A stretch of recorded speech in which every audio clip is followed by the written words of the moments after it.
The cargo hauler Meridian's Hope shuddered as Marcus Webb guided it through the debris field. His hands moved across the control panel with practiced ease, eyes scanning the readouts that painted the viewport in soft blue light. Another routine run medical supplies from the inner colonies to the outer stations. Boring work, but it paid enough to keep him flying, and that was all that mattered anymore. The proximity alarm chirped, and Marcus frowned. Something large was drifting through the sector, tumbling slowly in the void. He adjusted his trajectory, curiosity pulling him closer. As the object resolved in his viewport, his breath caught it was a ship or what remained of one. The hull had been torn open like paper, exposing twisted corridors to the vacuum. Scorch marks blackened the exterior, and frozen atmosphere glittered around it like deadly snow. Marcus had seen destroyed vessels before, but something about this one made his stomach tighten. The design was unfamiliar. Organic curves instead of human angles, materials that seemed to shimmer even in death. An alien ship, he should report it, log the coordinates, transmit to the nearest station, and continue his run. That was protocol. That was safe. Marcus reached for the communications panel, then hesitated. The ship's emergency beacon was still pulsing weak, but active. Someone might still be alive in there. Damn it, he muttered, already changing course. Marcus suited up quickly, checking his oxygen levels twice out of habit. The Meridian's Hope had a small emergency airlock, barely large enough for salvage work, but it would do. He mag-locked a safety tether to his belt and cycled the pressure. The wreckage loomed larger as he drifted toward it, pushed by small bursts from his suit's thrusters. Up close, the destruction was even worse. Entire sections had been vaporized, and the metal edges still glowed faintly with residual heat. This hadn't been an accident. This was an attack. Marcus found an opening large enough to slip through and pulled himself inside. His helmet lights cut through the darkness, revealing chaos. Bodies floated in the corridors, aliens he didn't recognize, frozen in their final moments. He turned away, focusing on the beacon's signal dot. It led him deeper into the ship, through a maze of shattered compartments. The vessel had been some kind of transport, Marcus realized. He saw what might have been living quarters, a communal space, even children's belongings drifting past. These people had been refugees, fleeing something terrible, and someone had slaughtered them for it. The beacon signal strengthened as he approached a sealed section near what must have been the ship's core. The door was jammed, warped by the explosion that had torn through the hull. Marcus braced himself against the wall and pushed, his suit's servos whining with effort. Metal groaned, and the door shifted an inch. Then another. Finally, it gave way. Inside, Marcus found a small compartment, barely larger than a closet. It had been designed as some kind of emergency shelter, reinforced walls, independent life support, supplies stored in sealed containers. And huddled in the corner, wrapped in a thermal blanket that had lost most of its heat, was a child. She couldn't have been more than 7 years old. Her skin was a soft lavender color, and her hair fell in silver waves around her face. She wore a simple tunic that was torn and stained with something dark. Her eyes were closed, her breathing shallow, and frost had begun to form on her eyelashes. Marcus's heart hammered. "Hey," he said, his voice crackling through the suit's external speakers. "Hey, can you hear me?" The girl's eyes fluttered open. They were enormous, the color of amethyst, and filled with such fear that Marcus felt it like a physical blow. She tried to scramble backward, but there was nowhere to go. "It's okay," Marcus said quickly, holding up his gloved hands. "I'm not going to hurt you. I'm here to help." She stared at him, trembling. Her lips moved, forming words in a language he didn't understand. The universal translator built into his suit tried to parse the meaning, and failed. Her language wasn't in the database. Marcus checked his wrist display. The compartment's life support was failing. Maybe another hour before the air ran out completely. The girl didn't have much time. He pointed to himself. "Marcus," he said slowly, then pointed to her, making it a question. She watched him for a long moment, then whispered something that sounded like Nira. "Nira," Marcus repeated, and saw the tiniest spark of recognition in her eyes. "Okay, Nira, we need to leave now. Can you come with me?" She didn't move, still pressed against the wall. Marcus realized she had no reason to trust him. For all she knew, he was with whoever had destroyed her ship. He was just another stranger in a universe that had already taken everything from her. Slowly, Marcus reached up and released his helmet seals. The hiss of equalizing pressure filled the small space as he pulled it off. Nira's eyes widened in surprise. "See?" Marcus said, breathing the stale, cold air of the dying ship. "Just a person. I know you're scared. I know you don't know me. But I promise you, I'm not going to let anything else bad happen to you. Okay?" Nira's gaze searched his face, looking for something honesty, maybe, or kindness. Whatever she found there must have been enough, because she slowly reached out one small, shaking hand. Marcus took it gently. Her fingers were ice cold, even through his glove. "Good girl," he said softly. "Let's get you somewhere warm." Getting back to the Meridian's Hope was harder with Nira. She had no suit, no protection from the vacuum, except the emergency blanket Marcus wrapped around her, and the portable atmosphere bubble from his salvage kit. The device was designed for small cargo, not people, and it wouldn't last long. Marcus moved as quickly as he dared, pulling Nira through the wrecked corridors and out into open space. She clung to him with surprising strength, her face buried against his shoulder. He could feel her shaking from cold, from fear, maybe from both. The airlock cycle seemed to take forever. Marcus kept one arm around Nira, watching the pressure gauge climb. When it finally equalized and the inner door opened, he practically fell inside, stumbling to the floor with Nira still in his arms. She gasped, dragging in deep breaths of clean air. Her color was bad too pale, with a grayish tinge that Marcus didn't think was normal for her species. He carried her to the small medical bay and set her on the exam table as gently as he could. "Okay, let me look at you," Marcus said, pulling out the scanner. The device hummed as it passed over Nira's body, and the readout made his blood run cold. Critical hypothermia, severe dehydration, internal injuries. And her biochemistry was so different from human that the medbay's auto systems couldn't even suggest treatment options. Marcus's hands moved on instinct, pulling out thermal blankets, setting up in 4-line with standard saline.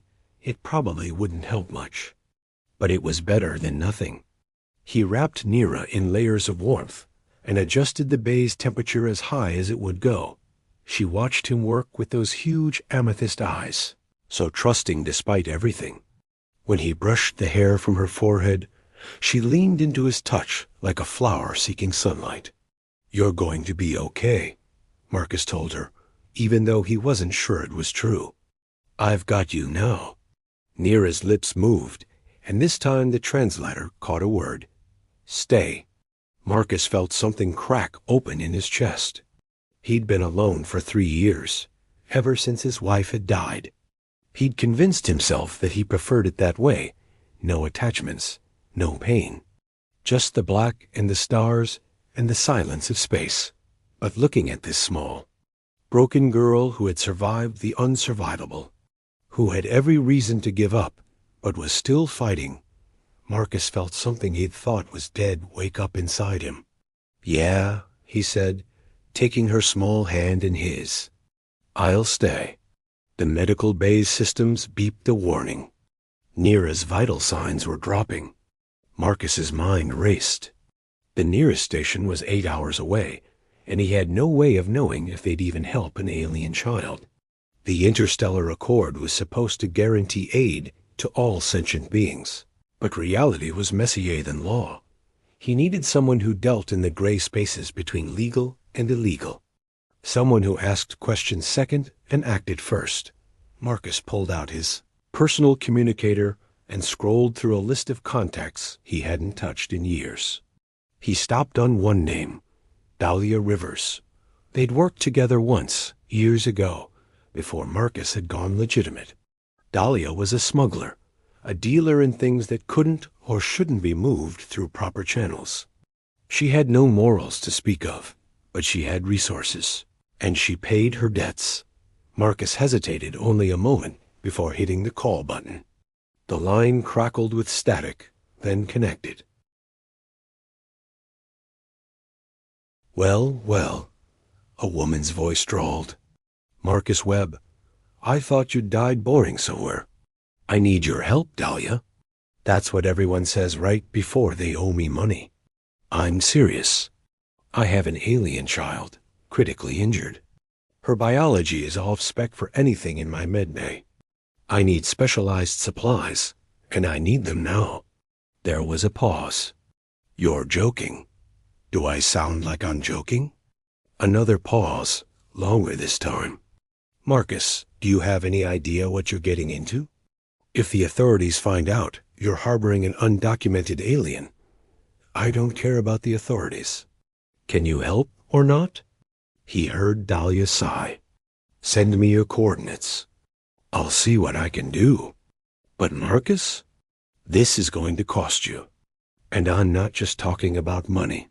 The line went dead. Marcus looked down at Nira, who had drifted into an uneasy sleep. Her chest rose and fell irregularly, and her skin still had that awful grayish tint. "Hang on," he whispered, squeezing her hand gently. "Just hang on a little longer." Outside the Meridian's Hope, the wreckage of the refugee ship continued its slow tumble through the void, carrying its cargo of ghosts. And somewhere in the darkness, the people who had destroyed it were still hunting. Marcus didn't know it yet, but by saving one small life, he had just stepped into a war that had been raging across the stars for generations. A war over power, over fear, over what it meant to be different in a universe that demanded conformity. But right now, none of that mattered. Right now, there was only a frightened child who needed him. And Marcus had already made his choice. He wasn't going to let her go. The Meridian's Hope drifted in the shadow of an abandoned mining station, its running lights dimmed to almost nothing. Marcus had chosen this location carefully, far enough from patrol routes to avoid detection, close enough to the transit lanes that Dahlia could reach him without too much trouble. He sat in the medical bay, watching Nira sleep, and wondered if he'd just made the biggest mistake of his life. 12 hours had passed since he'd pulled her from the wreckage. 12 hours of watching her vital signs fluctuate wildly, of listening to her whimper in her sleep, of feeling completely helpless. The ship's medical systems kept throwing errors, unable to reconcile her alien biochemistry with its human-designed protocols. Marcus had tried everything he could think of. He'd adjusted the atmospheric mix, hoping to find something closer to what she needed. He'd synthesized nutritional supplements based on the scanner's partial analysis of her metabolism. Nothing seemed to help. Nira was slowly dying, and he didn't know how to stop it. A proximity alarm chimed softly. Marcus checked the sensors and saw a small, sleek ship approaching unmarked, running silent except for the identification beacon that pulsed Dahlia's personal code. Relief and anxiety warred in his chest. He met her at the airlock. Dahlia Rivers looked exactly as he remembered, tall and lean, with dark skin and hair cropped military short. She wore a fitted flight suit covered in pockets, each one probably containing something illegal. Her expression was unreadable as she stepped aboard, carrying a sealed cargo container. "You look terrible," she said by way of greeting. "It's been a long day," Marcus replied. Dahlia's sharp eyes scanned the cargo bay, taking in everything with the practiced assessment of someone who'd survived by noticing details others missed. "Where is she?" Marcus led her to the medical bay. Nira was awake now, those enormous amethyst eyes tracking their movements with obvious fear. When she saw Dahlia, she tried to sit up, her small body tensing. "Hey, it's okay," Marcus said quickly, moving to Nira's side. He took her hand and felt her relax slightly. "This is Dahlia. She's a friend. She's here to help." Nira's gaze shifted between them, uncertain. She whispered something in her own language, and Marcus wished desperately that the translator would work. Dahlia set down her container and opened it, revealing an array of medical equipment Marcus didn't recognize. "Thessaran," she said quietly. "What?" "She's Thessaran, from the Outer Rim territories. I've seen their kind before." Dahlia pulled out a scanner, more advanced than anything in Marcus's medbay. They were nearly wiped out about 5 years ago. Civil war, ethnic cleansing, the usual horrors. Most of the refugees were relocated, but some ships never made it to safety. Marcus felt sick. Someone attacked them on purpose? Someone always does. Dahlia ran the scanner over Nira, studying the readout with a frown. Her people have a unique genetic trait. Their empaths can sense and sometimes influence emotions. Made some of the other species nervous. Nervous people do terrible things. The scanner beeped, and Dahlia's frown deepened. "How long has she been like this?" "Since I found her." "What's wrong?" "Everything." Dahlia pulled out a vial of luminescent blue liquid. "Thessarans need a specific combination of minerals and trace elements that human environments don't provide. Without them, their cellular structure starts breaking down.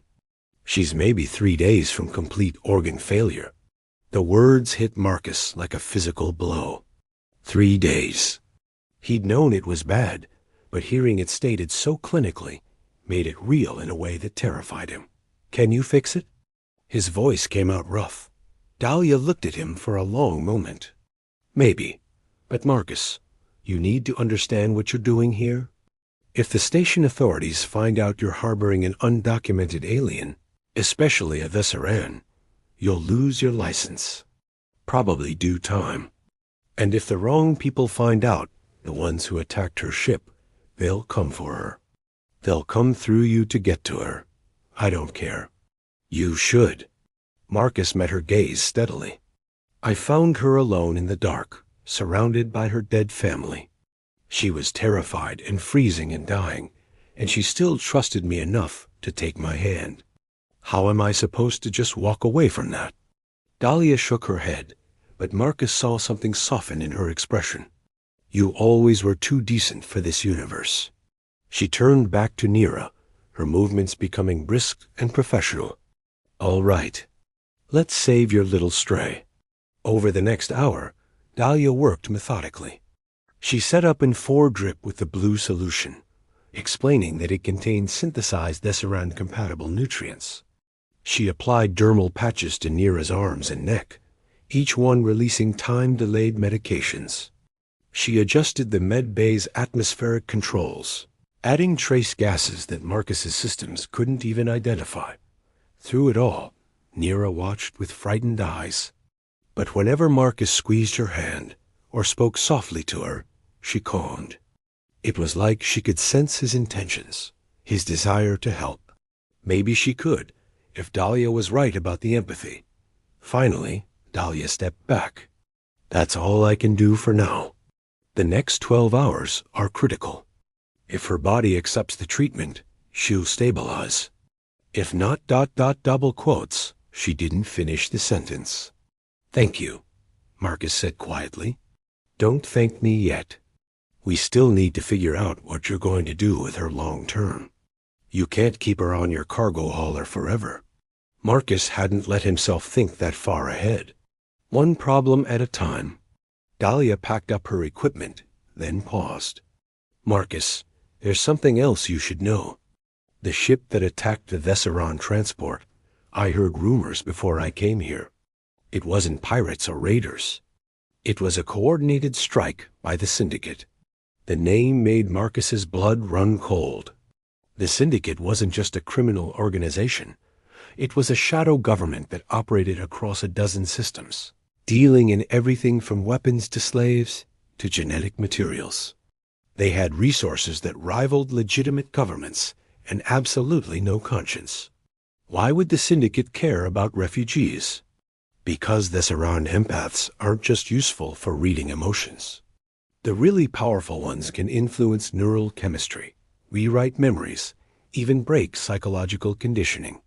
In the right hands or the wrong ones, they're the ultimate tool for manipulation and control. Marcus looked at Nira, so small and fragile, on the medical table. She's just a child. Now she is. But the syndicate thinks long-term.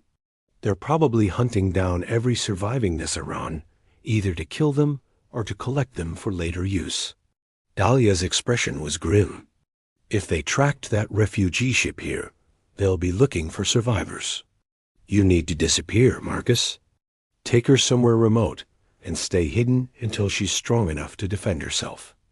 How long will that take? Thesserons mature fast. In a few years, she'll be able to control her abilities. Maybe even hide herself from scanners.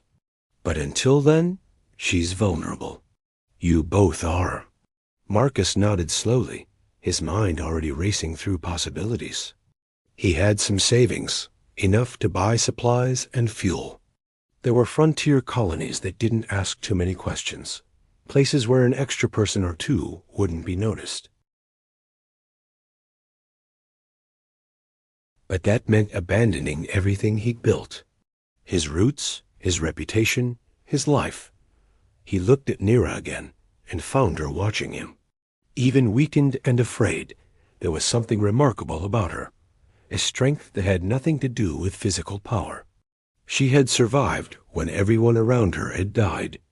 She had trusted a stranger when she had every reason to expect betrayal. And somehow, in the space of a single day, she had become the most important thing in Marcus's world. "I'll figure it out," he said to Dahlia. She studied him for a moment, then nodded. "I believe you will." She pulled a data chip from one of her many pockets.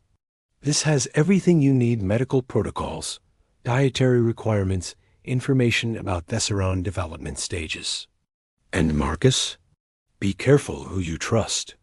The syndicate has eyes everywhere." After Dahlia left, Marcus sat with Nira through the night. Her condition gradually improved as the medications took effect.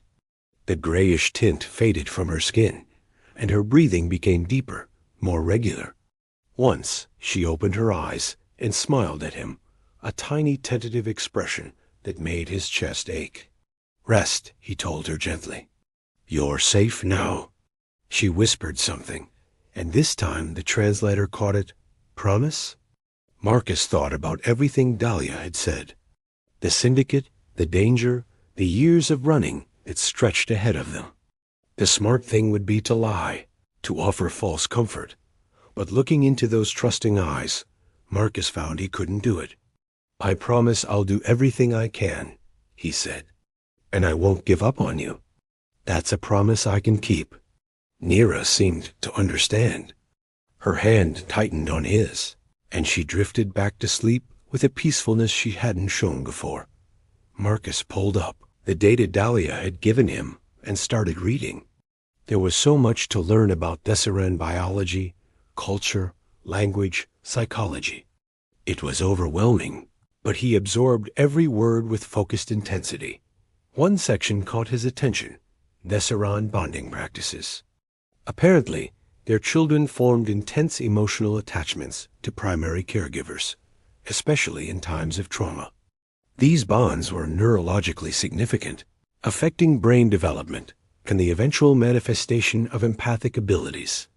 Nira was bonding with him. Marcus realized with a start.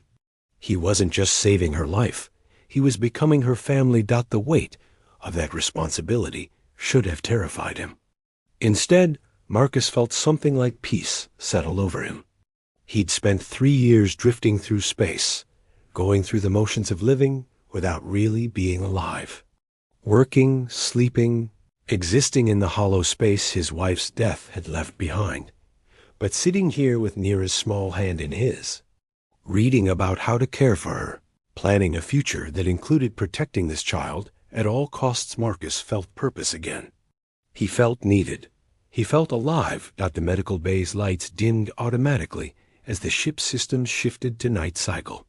Marcus adjusted Neera's blankets, checking the 4-line one more time before settling into the chair beside her bed. "You know," he said quietly, even though she was asleep, "I had a daughter once. She would have been about your age now if she'd lived. Her name was Sophie."